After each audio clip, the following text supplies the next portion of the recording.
Dans ce musée de la magie, la visite débute par un classique de l'illusion.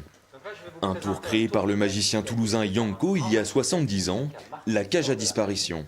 Une fois qu'il a fait apparaître ses colombes, eh bien, il recouvre la cage, voilà, comme ceci, et ensuite, il attrape. Et d'un geste très simple, il fait 1, 2, 3, et hop, la cage disparaît. Originaire de Pamiers, l'illusionniste reconnu Nicolas Del Pozo a souhaité y créer cet espace dédié à la magie et à son histoire. Dans ce lieu, des dizaines de costumes, d'accessoires, de tours ayant appartenu à d'illustres magiciens.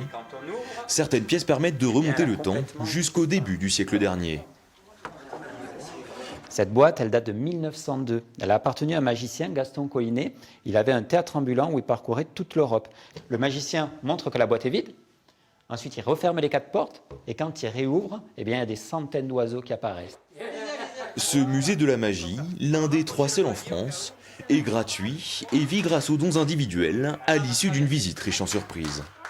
Regardez bien, on a 3 balles et bien sûr 3 gobelets. 1, 2, 3. On met la balle au-dessus du gobelet, on recouvre le tout, on claque des doigts et la balle est redescendue. Le musée propose également une école de magie ouverte aux enfants et surtout un festival annuel, les Stars de la Magie, que Nicolas Del Pozo a créé il y a 5 ans. Il y a un festival de magie qui est devenu un événement majeur pour la ville de Pamiers.